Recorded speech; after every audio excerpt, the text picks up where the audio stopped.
This is India's #1 news network, and you're watching News 9. English news as it should be.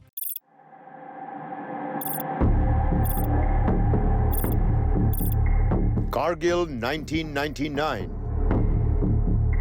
The heights were stolen.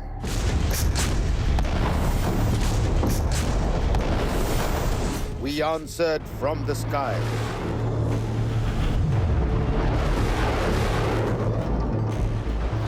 Jets soared, targets fell. Safed Sagar struck with force. We flew for victory and for those who fell defending it.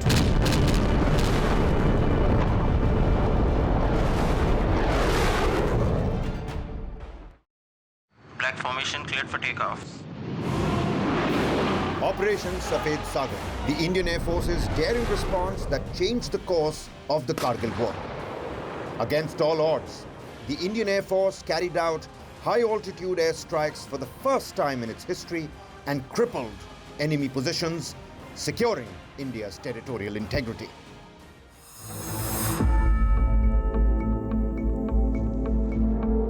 Forces had pulled back for the winters, and during that winter, those places got occupied by the Pakistani regulars. We were caught by surprise, and somewhere in early May, some discoveries started happening, and the first one started with 3 Punjab, and thereafter the 12th Jat in which Kargil got captured, and thereafter he and his patrol were, tortured and stuff like that happened. And then, of course, information from various shepherds who had gone to the higher reaches started coming out that they were seeing certain elements which are never supposed to be there. The government of that day and the senior leadership of Indian Army took that call that we need to evict, and we don't have time to wait to see what their orientation is. The army faced early setbacks. Evicting even one intruder often required 10 Indian soldiers. Indian troops had to climb steep and open slopes while the enemy held fortified positions on mountaintops at high altitudes. With rising casualties and tough terrain, air support had become essential, but there were hesitations.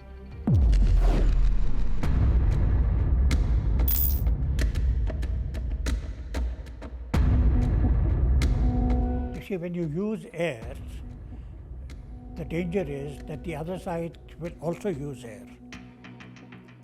And you should be ready then to be able to accept damages.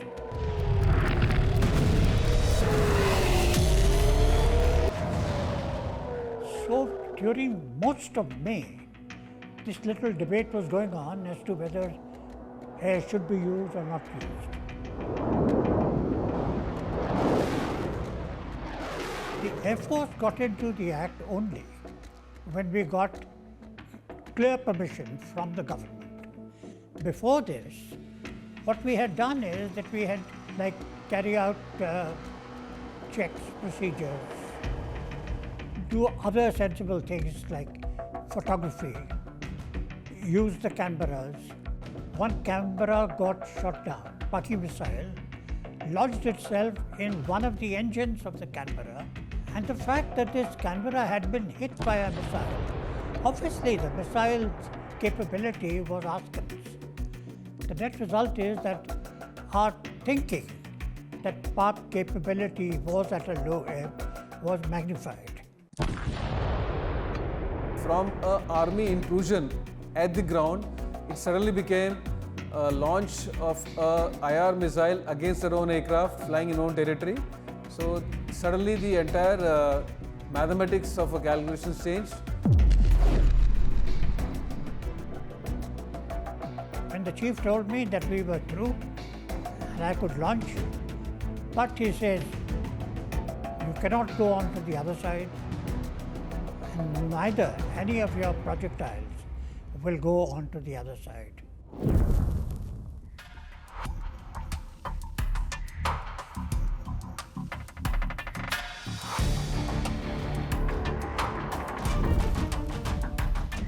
Our planning now had to take the fact that the border existed as a sort of a thick red line which we had not to cross.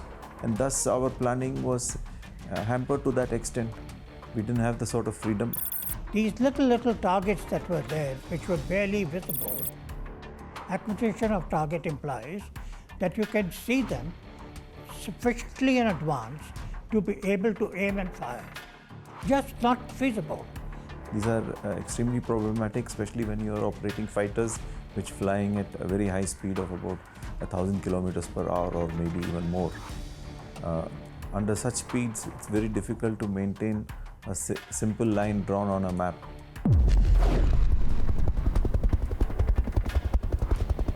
And at that time it was suggested, and unfortunately I agreed, that we will use helicopters also.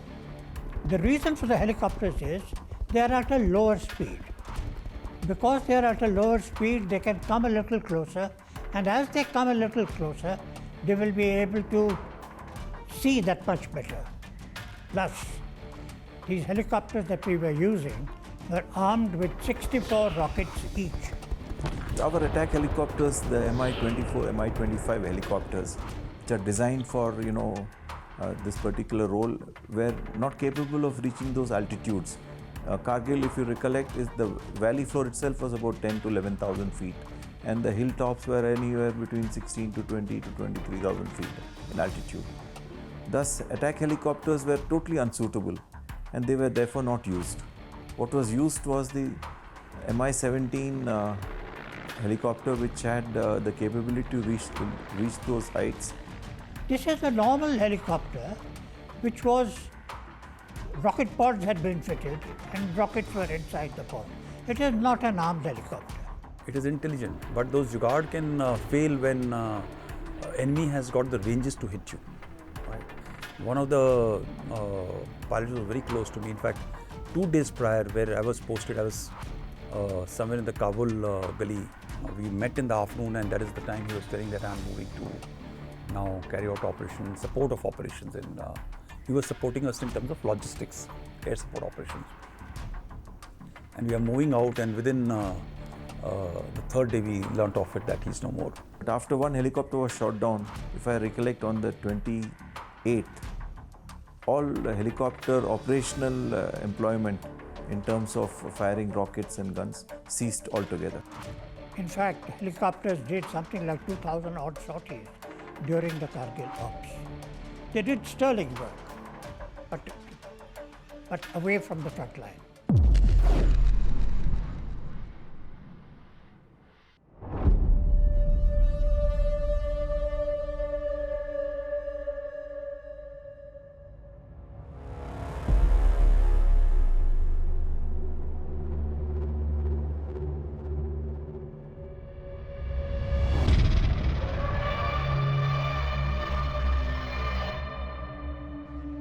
During Kargil I was flying a MiG-27 bomber, which is a deep penetration long range bomber. It is 27th of May is when we got airborne from Srinagar. We were a total of 4 aeroplanes carrying bombs and rockets. We had Anupam Banerjee and Bhupendra Khatana in the boxer formation, first 2 MiG-27s carrying bombs, and Colonel Ashwini Mandakot, my element leader, and self as a Hyena formation carrying out rocket attacks. We were followed by 2 MiG-21s which had Colonel Ajay Ahuja as the team leader and PG Reddy as his number 2. They were carrying out the bomb battle damage assessment missions. Besides this, we had some MiG-29s and MiG-21s giving us air defense role. So this was the entire component which got airborne from Srinagar in the morning around 11 o'clock. Our targets were a logistics setup at a place called Munthodalo. Typically, when you fire projectiles at such high altitudes, because of the unstable air, this can lead to engine failure, which of course was first time for us. The engine relight process takes place in the fighter, which took place. At one stage, they realized that I will run out of height, and if I do not eject, I will go into the hill feature coming up straight ahead. So I informed my leader, Mando, Nachi ejecting, and I ejected. It was very close call because within a few seconds of ejecting, I could see the fighter plane going into the hill and exploding. Part entailed me to safeguard all the communications which we carry with us. I hid them in the snow. Then I made a run towards some cover behind some boulders. And we had a small ambush wherein I tried to fire my macro pistol at my enemy. And the enemy was firing Kalashnikovs, and 6 of them were trying to again kill me when they captured me. Fortunately for me, their army local commander, a captain, came there and he was able to control them. And after that I was made a captive. We went to a base slightly behind. After that, few hours of stay there when helicopter came, and I was taken to a place called Kargil. I spent one day here wherein soft interrogation took place. After that I was taken in a transport C-130 to a base at Rawalpindi. Another day was spent in the safe house wherein they were trying to do some soft and hard interrogation, and at a stage they declared me uncooperative, wherein I was shifted to a ISI camp, wherein 3.5 days of another session took place, which was quite difficult and very draining physically, mentally and emotionally. Around 2nd of June, I think the information came down that I was to be given a return back to India, and I finally came back to the Indian Embassy and then back to India via Wagah border.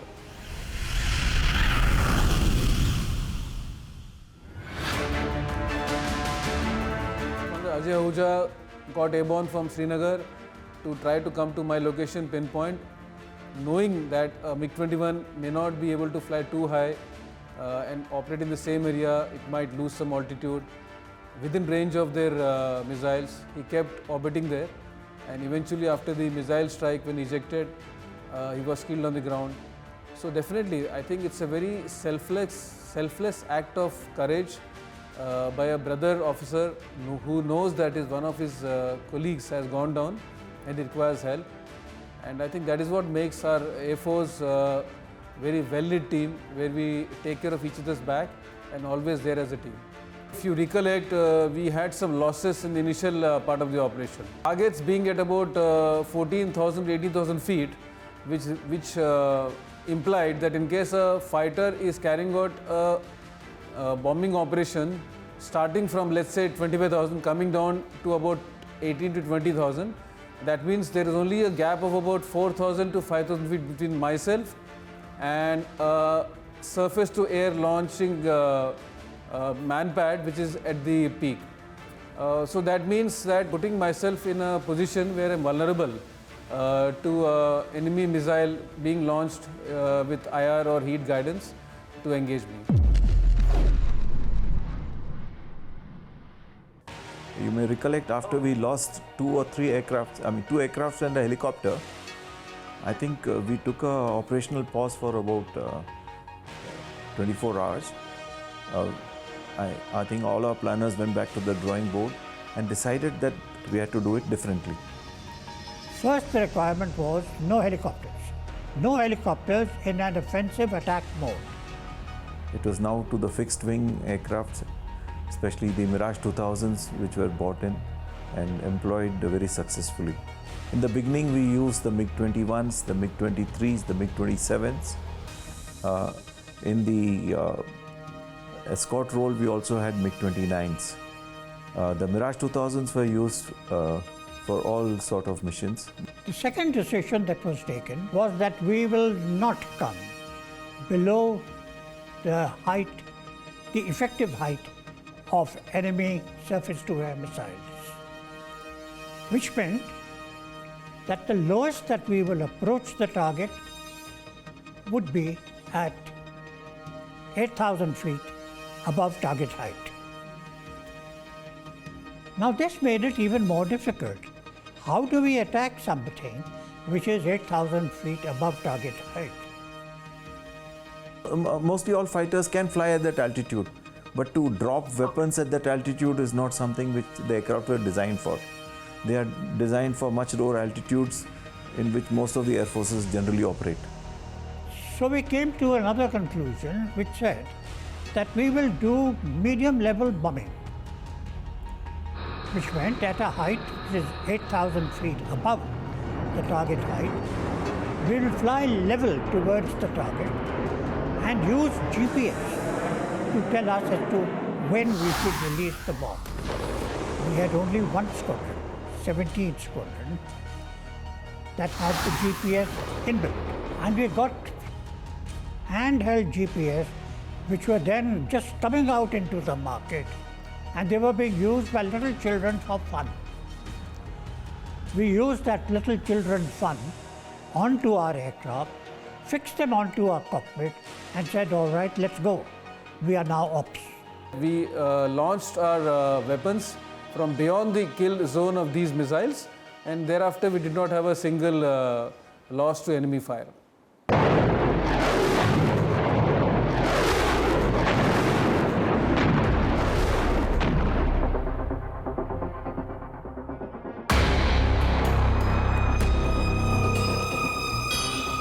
We had to introduce a large number of innovations. Photographs that we were getting were very old. That we had used the MiG-25, which were then still in service. These MiG-25s were supposed to fly at 20 kilometers height, 60,000 feet, at Mach 2 or thereabouts, and then take photos. But at that height, they were not good enough for us, because what we wanted was to be able to discern where is the target. We took a clear decision, and we'll get them to fly lower at, say, 8,000 feet above ground. A little dangerous. Unfortunately, all the targets that we saw there were our own. And we can understand this because our forces were out in the open. The enemy forces were dug in behind sangars. Sangars are big boulders. But there is a system that we adopted. When there was some photograph that came our way, we would pass this on to the army, and the army would tell us, yes, it is ours, or no, it is not ours, you can go ahead and shoot. And in 70-80% of the cases, the answer we got was bombs on target. So that made you feel happy. So when you punish the rear, the front starts collapsing slightly more faster.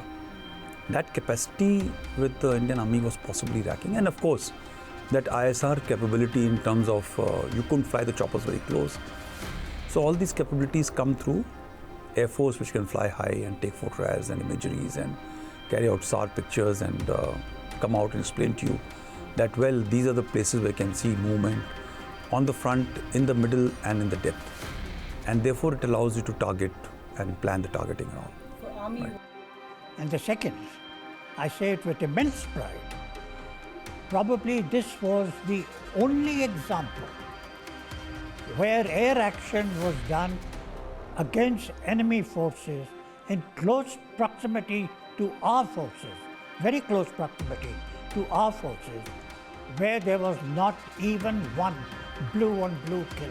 That means none of our bombs caused any damage to our own forces, be it equipment or personnel. Firstly, the entire Operation Safed Sagar saved large number of lives, allowed the operations to be wound up the way it did in terms of saving of times, and of course established the superiority of the Indian military in that environment world over. The stamp was established. Right? So no fight is going to be a single fight today or tomorrow, and it was not so at that point of time.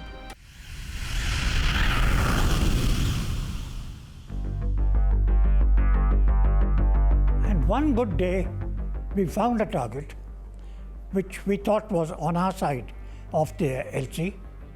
This was Muntlalo. And we hit the target at about 12 or 12:30 or 1 o'clock in the afternoon. We were dropping 250 kg Spanish bombs. We dropped about 24 of them in a very small area. The post-attack video clearly shows that all these tents were destroyed in the first attack itself. Because this was their logistic and admin dump, logistic center. And in one clear swoop, 4 Mirage aircraft flattened. IAF strikes at Muntudalo destroyed enemy supply lines to forward troops in Batalik and Kaksar. MiG-27s also hit key targets like the fuel dump at Kukarthang.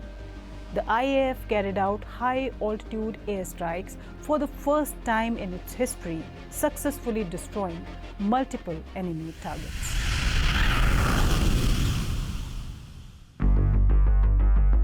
Vividly recall the 24th of June. That was the day we first struck at Tiger Hill, and the first time that laser-guided bombs were employed in the war, in this conflict. We were lighting laser-guided pods which had been supplied by Israel. And it was in India because we were testing it and evaluating it. One is it would give us a 10-time magnification, and with a small attachment to a bomb, the bomb would then home on to the lased position. Lased in laser hit position. So the first time that it was being employed, the pressure was on us to perform.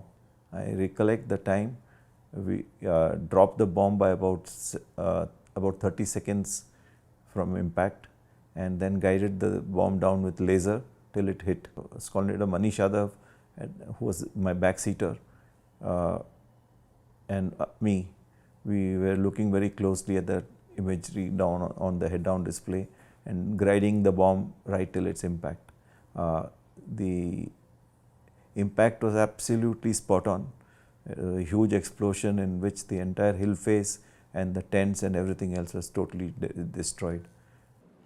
And from then onwards, we started hearing, "Khana nahi hai, kuch aur mil nahi raha, ye hawai jahaz aate jate hain, hum kya kare?"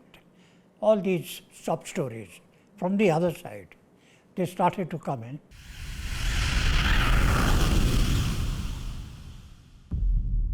And from then onwards, it was a relatively easy street. But as the snow melted, the tents which were painted white for camouflage, from May to June and then finally to July, the ability to pick up targets improved dramatically. They just had no other choice but to say, "We agree to disengage," much in the same way as what happened recently in Operational Sindoor. Operational Sindoor was a replay of what had taken place in Kargil. You may recollect Nawaz Sharif went to the United States, he had been calling up Bill Clinton, and all the sort of diplomatic parleys were going on to get us to stop using air power. And I think even their own foreign minister repeatedly requested us to stop the employment of air power. I think air power at that time, firstly we had it in abundance. We had 42 squadrons at that point in time. They started running back, leaving their post, and army took over, and I think that sometime in July, PM declared victory for us in Operation Vijay.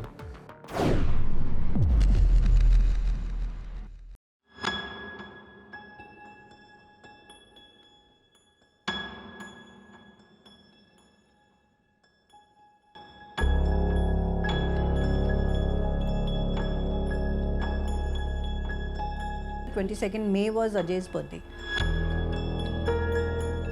So I said, I was just hoping that they'll come back.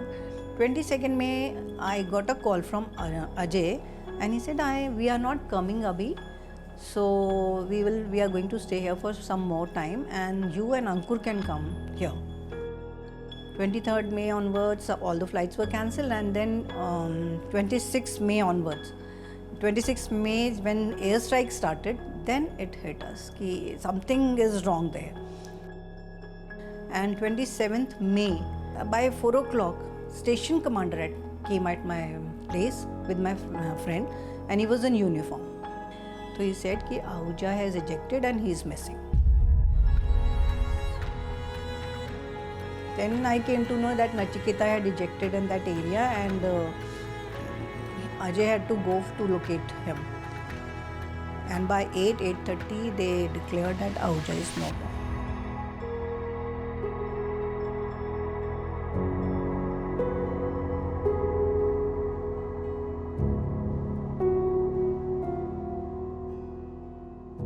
तब tension ये भी थी, अंकुर बहुत छोटा है and we have to settle down at one place, कैसे होगा आगे. सडनली ही आज में, मम्मा डैड आप कभी नहीं आएंगे. That's it.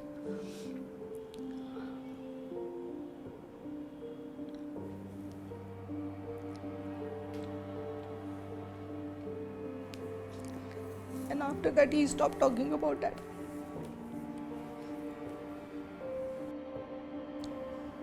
He never used to speak with me. पर स्कूल से आता था तो उसके बैग से डेली एक स्लिप निकलती थी. स्कूल से आता था डेली उसके बैग से वो पेपर निकलता था, अजय अलका अंकुर, अजय अलका अंकुर. That's it. And I feel that he is very much there and he'll come back one day with his ever smiling face. So that gives me a hope. I am proud of my husband and I will always be proud of him that way. हाँ, वीर चक्र को receive करने में अगर अजय ने receive किया होता तो ज़्यादा, मतलब वो हमारे लिए हैप्पीएस्ट मोमेंट होता.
This is India's #1 news network, and you're watching News 9. English news as it should be.